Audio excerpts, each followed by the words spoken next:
Hasil pemikiran Ki Hajar Dewantara yang terkenal adalah filosofi Pratap Triloka yang berisi 3 hal pokok, yaitu Ingarso Sung Tulodo, artinya di depan menjadi teladan. Seorang pemimpin pembelajaran haruslah memberikan keputusan yang tepat, yang keputusan tersebut dapat dicontoh oleh seluruh murid, baik di kelas maupun di kehidupan pribadinya. Keputusan yang kita ambil harus dapat menjadikan teladan bagi seluruh yang merasakan keputusan tersebut. Dan yang kedua adalah Ingmadya Mangunkarsa, artinya di tengah membangun. Dalam hal ini, seorang pemimpin pembelajaran harus membuat keputusan yang benar-benar memotivasi siswa untuk mengembangkan potensi dirinya. Dan yang terakhir adalah Tutwuri Handayan, yang artinya di belakang memberi dukungan. Menurut saya, keputusan yang kita buat harus benar-benar terasa dan teringat sampai masa depan siswa. Jadi keputusan yang kita ambil memberikan kesan yang baik untuk masa depan siswa. Kesimpulan dari saya adalah, keputusan seorang pemimpin pembelajaran harus dapat mencakup seluruh dari awal, tengah, maupun akhir. Dalam hal ini, keputusan yang kita buat adalah mementingkan prioritas siswa dalam jangka panjang. Seorang guru baiknya memiliki nilai-nilai positif yang sudah tertanam dalam dirinya. Nilai-nilai positif itu adalah bekal yang besar untuk mendidik anak didik kita.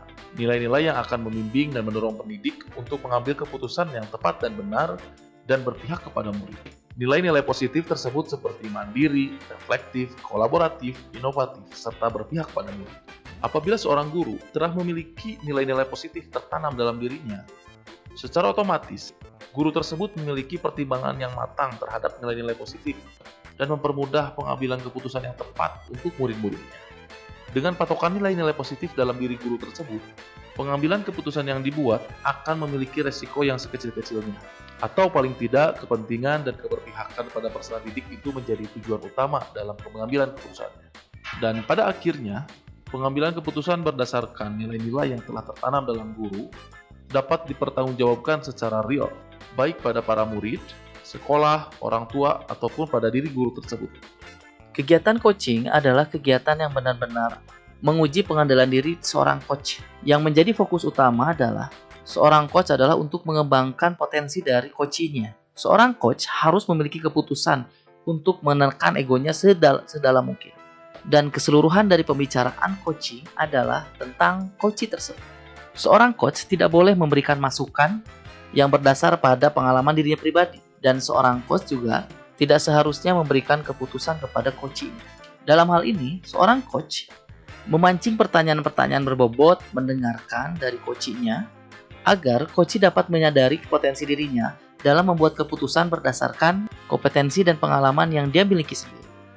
Jadi kesimpulannya adalah, seorang coach harus membuat keputusan sebelum coaching untuk menjadi pendengar yang baik, pemantik pertanyaan yang berbobot, dan menggali potensi apa seorang coachee. Semuanya tentang coaching, bukan tentang coach.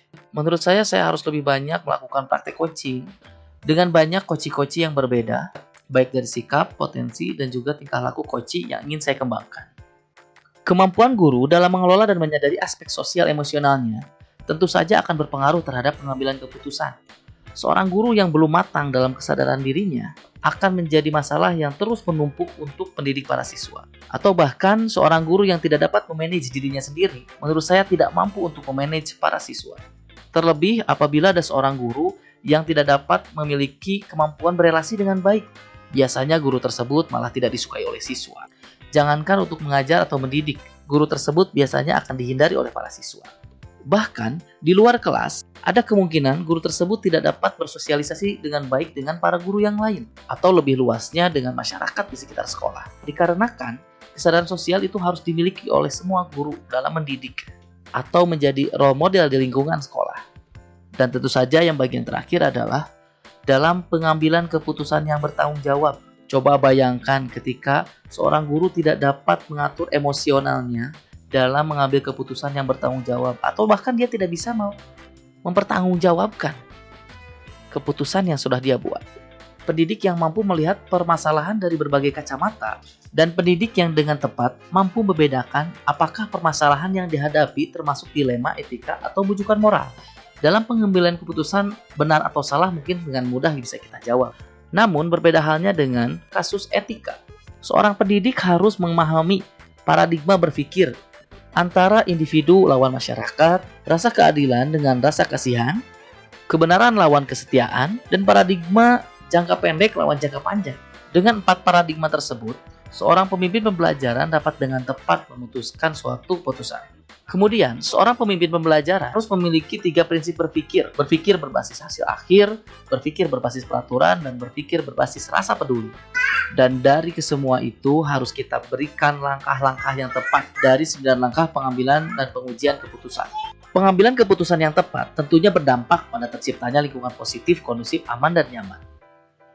Sebagai bukti adanya 9 langkah pengambilan dan pengujian keputusan. 9 langkah tersebut merupakan pengujian yang paling tepat. Apakah keputusan yang kita ambil akan berdampak baik kepada masyarakat atau bahkan kepada diri kita sendiri ya.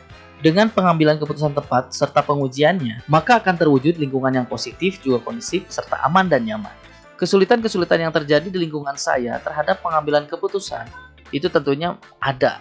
Karena dalam suatu organisasi tentu saja banyak sekali pihak yang terpengaruh di situ. Atau bahkan di kelas pun begitu banyak siswa yang berpikiran yang berbeda. Hal yang paling simpel yang terjadi saat ini adalah, contohnya adalah penentuan tema untuk kostum hari bahasa. Saya sebagai guru harus memfasilitasi mereka dalam berpendapat. Namun kadangkala mereka sampai berdebat keputusan mana yang lebih baik. Dilemanya adalah, guru ingin mendengar anak untuk berpendapat, tapi mereka juga harus mendengarkan yang lainnya. Ini merupakan proses pembelajaran yang menurut saya sangat penting untuk siswa. Para siswa harus benar-benar mengatur egonya, mengatur cara berdiskusinya, agar benar-benar setiap ide yang datang itu tertampung dengan baik dan menjadikan hari bahasa itu menjadi hari yang berkesan bagi mereka. Pada akhirnya, fokus saya adalah menyesuaikan yang manfaat jangka panjangnya lebih banyak. Yang pada akhirnya, keputusan yang kami ambil adalah keputusan yang disepakati oleh satu kelas itu. Keputusan yang kita ambil untuk para siswa tidak lepas dari proses musyawarah dengan para siswa tersebut. Siswa dapat dengan bebas tapi tetap sopan untuk mengekspresikan dirinya sendiri. Namun harus kita selalu ingatkan bahwa tetap mereka harus menjaga kesadaran emosional mereka. Jangan sampai mereka lepas kontrol dalam hal ini. Dan seorang guru akan memfasilitasi, menampung apa saja yang baik dan bermanfaat jangka panjang yang pastinya.